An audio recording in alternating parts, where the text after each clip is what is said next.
Hello again, Solcana coaches, talking about deadlift setup drills. So we have a couple goals for our deadlift setup. We want spine and pelvis to be neutral. We want weight even in the feet. We want shins to be as vertical as possible.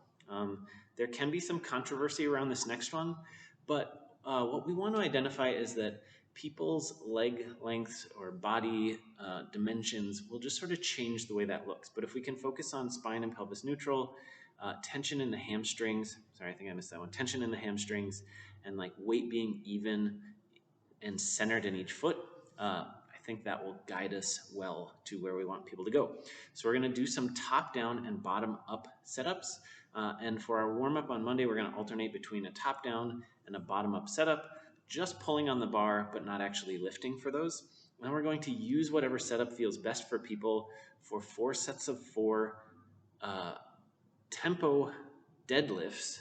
So it's gonna be a 5-second positive and lowering at whatever pace feels good. And we're going to redo our setup for every single rep. So we're really drilling into this like strong setup. So if people cannot get down to the bar with neutral spine and pelvis, we want to elevate the bar by putting it on some plates. So that is to be expected for a lot of people. So we want to not let people get away with sort of compromised positions, at least in this week where we're really focused on improving quality of movement. So for our deadlift setups, our top-down variation is going to start like this. We start standing, stretching them tall, bracing through the center, so we're at our best organized braced position here. In this top-down position, I'm going to reach hips back.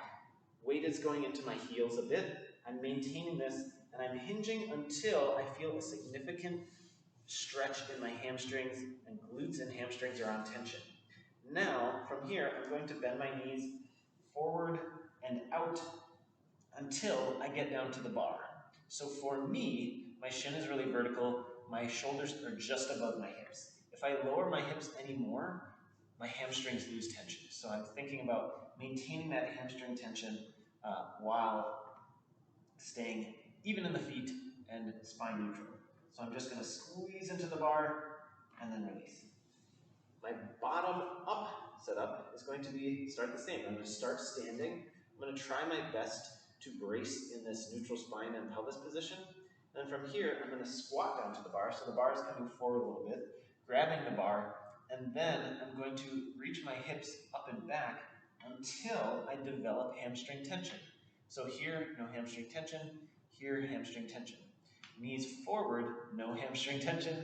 Knees slightly back for me, hamstring tension. So again, if someone has really long femurs, their knees are going to be a little bit more forward, and they're still going to have hamstring tension. So that's where this change of position is going to really depend on the people doing the lift. So again, squatting down, lifting hips and reaching hips back until I develop hamstring tension, squeezing the bar, and then resetting.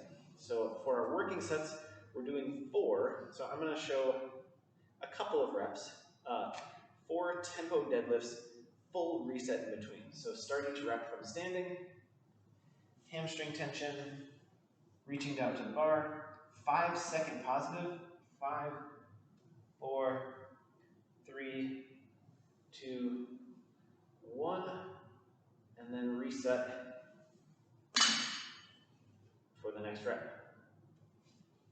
Hamstring tension, connecting to bar, squeezing slowly up for 5, 4, 3, 2, 1. Holding at the top, lowering, and resetting at whatever pace feels best. 4 of those, I'm going to be tired after those, even at a pretty light weight. So encouraging people to go light, looking for perfection of those things, spine neutral, spine and pelvis neutral, tension in the hamstrings, weight centered in each foot, so we're not on the ball of the foot or on the heel necessarily, maybe a little bit more on the heel depending.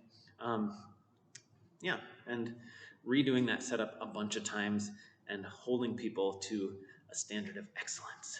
Okay, enjoy.